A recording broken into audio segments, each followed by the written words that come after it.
If you recently got your own camera and you're getting into making your own videos at home, maybe for YouTube, or maybe you want to do client work, one of the things that you should have a pretty good understanding of are picture profiles and how it allows you to have more control over the way that your videos look. So that's exactly what we're talking about today.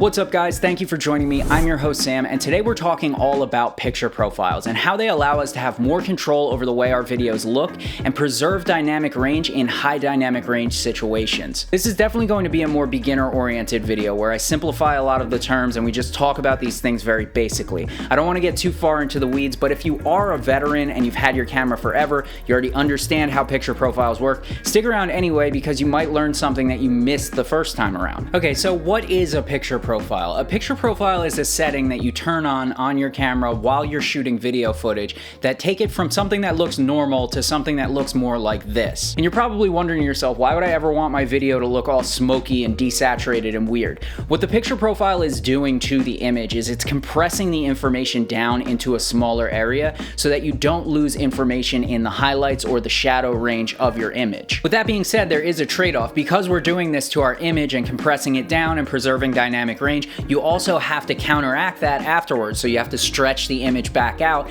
and you're adding a step to your workflow, so it's going to take longer to complete the video. A great way to illustrate this is to look at some side-by-side test footage. So if we look at a video clip with no picture profile applied and then one shot in S-Log3, you'll notice that the one with no picture profile looks more like a completed finished product that you could post or send to a client, whereas the one in S-Log3 obviously has a ways to go before it's done. So if you're just getting into shooting your own videos, I'm sure you're noticing situations where there's a very bright part of the image and then a very dark part of the image. And there's a choice that you have to make in that situation where you either expose for the highlights and preserve the detail in the highlights and then you lose the shadows, or you expose for the shadows, preserve the information in the shadows, but the highlights become too bright to notice any detail in. What I mean by losing your highlights or losing your shadows are if you push your exposure too far in one direction or another, you lose the detail in either the bright parts of the image or the dark parts of the image because it's just too dark or too bright for there to be any useful information getting to your camera sensor. So herein lies the problem with shooting a high dynamic range situation with no picture profile applied.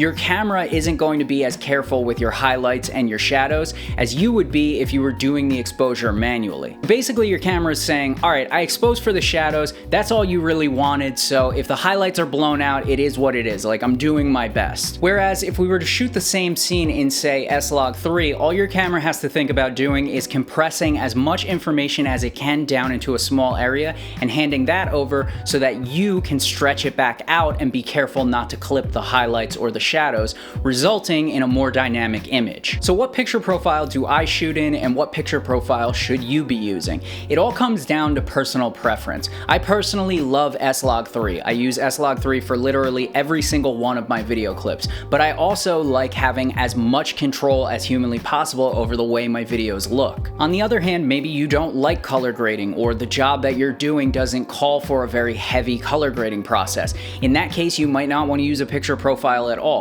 It really depends on the job and your personal preference. The picture profile that I used for like the first year of owning a camera and I would happily recommend to any beginner is Cine 2 because you could post it as is, it still has some contrast. It's not nearly as drastic and flat as Log is, but it's close enough in that direction where you can kind of get your toes wet with color grading and doing your own exposure, so on and so forth. So it's a great option for people just starting out. Another thing to consider is if you're not using a Sony camera, say you're using a Panasonic camera or a Canon camera, you're gonna have completely different picture profiles than I have with my Sony camera because each manufacturer is a little bit different. But you should still have some sort of log profile, whether it's V-Log or C-Log. Log is kind of like the standard that I see through most manufacturers. There's actually a myth going around that if you have a Sony camera and you go through the picture profile menu and you change, say, hypothetically PP1 to S-Log3, it's going to do something different than if you were to change, say, PP2 to S-Log3.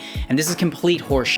PP1 through PP10 are all just containers. They don't do anything different from one another. They're just containers that hold the settings of the picture profile you're using. I've also seen people tweak all the settings inside the picture profiles, and while there's nothing wrong with that, I personally like the way that S-Log3 looks with just the S-Gamut 3 Cine color profile and nothing else touched. Anyway guys, that's been my super basic overview of what picture profiles are and how they're used. If I could give you any advice, it would be don't be afraid to experiment in your camera or in the color grading panel. Also keep in mind that picture profiles and color grading and how they go hand in hand are very complicated topics, but chances are if you're having some sort of issue, if you just type it into one of those search engines, you'll find your solution pretty much immediately. And that's all I got.